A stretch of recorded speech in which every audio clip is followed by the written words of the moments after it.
Hello guys and welcome back to my YouTube channel. For those of you who don't already know me, my name is Yasmin and I am 18 years old. So as you guys can tell from the title of this video is all about how to budget as a college student. For those of you who are on my channel for the first time and haven't watched my previous YouTube video, it is all about the 9 money mistakes to avoid as a college student, and one of them is not budgeting. So before I get started, for those of you who want to see more college or university related videos or anything about like advice and lifestyle and all of that, make sure you hit the subscribe button and the bell to get notified every single time I make a post. Okay, so first off, there are many reasons why you should be budgeting. First of all, for financial security, you're gonna have more control of your money, less debt, less stress, overall better mental health. You're also gonna get some sort of sense of responsibility, and the best part of it all is you're always gonna have enough money to pay your bills when you budget. To create a budgeting plan that works for you, the first step is to create an IEOT test. And IEOT stands for income, expenses, opportunities, and threats. So basically all you're gonna be doing is assessing your income, expenses, opportunities, and threats. So you start off by assessing your income. Is it stable? Does it fluctuate a lot? And then you go off to your opportunities. You know, do you have any opportunities right now to make money in the near future? Like, is it possible that you're getting a promotion? Is it possible that you're switching to a job with a higher pay? And the same thing goes with threats, you know, like, is there any big expense coming your way? And the thing is, the reason that this step is so crucial is because you need to always think ahead. Like, if you know your opportunities and your threats and whether or not your income fluctuates or is stable, it's better and easier for you to avoid any stressful financial situation at like any point. The last thing you need as a college student is having more stress on top of the stress that you already have, and nobody wants that and nobody needs that. So that's why I would say this is a very crucial step. So next, you need to assess your expenditure. How much do you actually have to spend? Like, basically, what are your fixed expenses? And that's the thing, you need to calculate your number, and your number is just your fixed expenses, basically meaning rent, utilities, bills, subscription, groceries, things like that that you're gonna be spending every single month. So the point of calculating your fixed expenses is to kind of know where you stand in financial terms, like, you know, what kind of lifestyle can you build yourself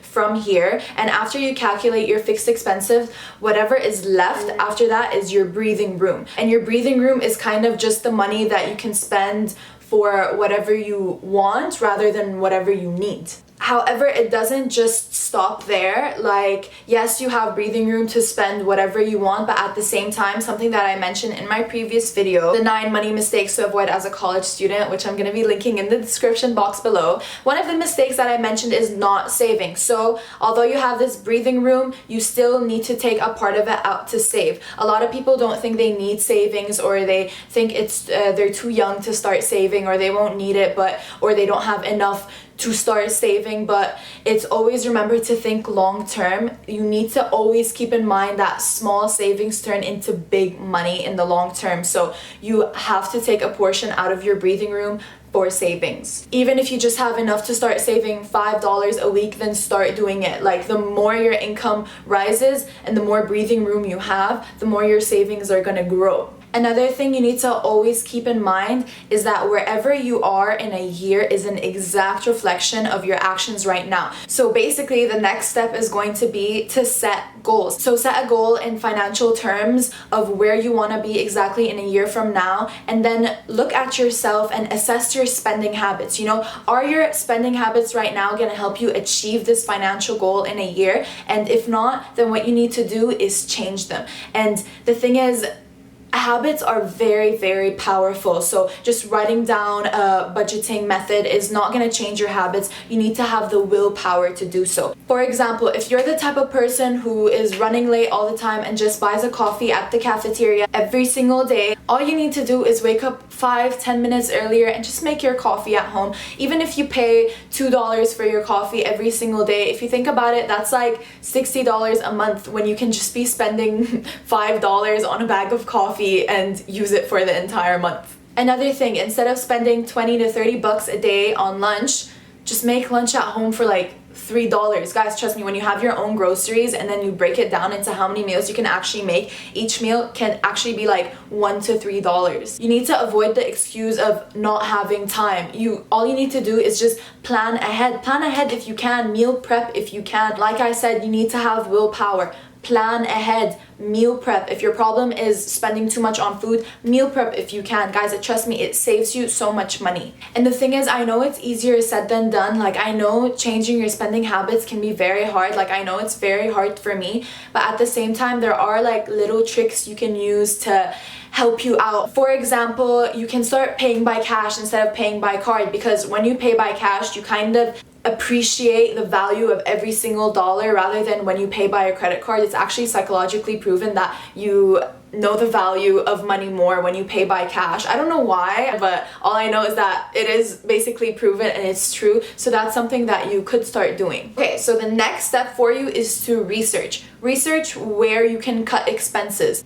University textbooks are hella expensive, but at the same time, you can find a million PDF versions online that are either free or super cheap, or you can literally buy like an online version of your textbook on Amazon for like half the price if you want to. And another thing, if you really do want like a physical textbook, you can literally just buy it from like any student. You can literally just buy it secondhand from any student for so much cheaper. Trust me, there are millions of students, including me, dying to get rid of my textbooks that I'm never gonna use again. Researching to cut expenses is not the only thing you need to research. You also need to be researching different budgeting methods, and I'm actually just gonna make this easier for you guys and put a link in the description box down below of a blog post that has a bunch of different budgeting methods, and you guys can go through it, see what could work for you, go through a trial and error period. Going through a trial and error period is actually the most important thing. It's completely okay to try a budgeting method and fail at it, because it just kind of helps you figure out, okay, this works for me, this doesn't work for me, and just keep trying until you find something that's suitable for you. You don't necessarily need to find a budgeting method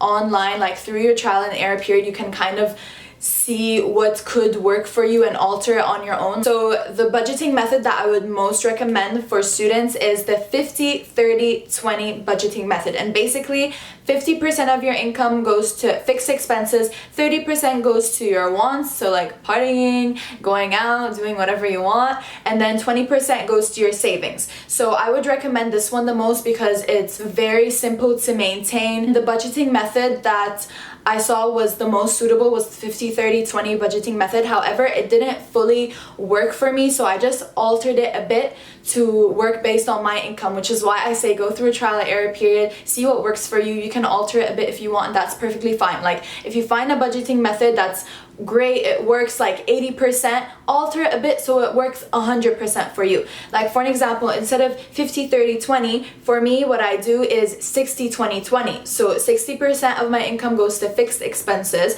20% goes to my wants, and 20% goes to my savings. So when you're checking out the different budgeting methods, you're gonna come across one that is called the zero-based budget, and I would recommend, in my opinion, not to use that budgeting method, because basically what the zero budget method is when you give every single dollar a value. So you kind of are living from paycheck to paycheck, so by the end of the month you would basically have no money left. You know, you're giving every dollar a job, and that doesn't mean you're not gonna have savings. You could have savings, it really just depends on you, but at the same time it doesn't really give room for flexibility. But at the same time, the reason that I wouldn't recommend this is because to give every single dollar a job, you have to plan very specifically way ahead, and I feel like it's not that suitable for college students. I mean, you could do that, but you're not really gonna want to do that because you want room for flexibility. It's not that easy to maintain as it is with like the 50-30-20 budgeting method, which is why I wouldn't recommend it. But in the end of the day, it's up to you, but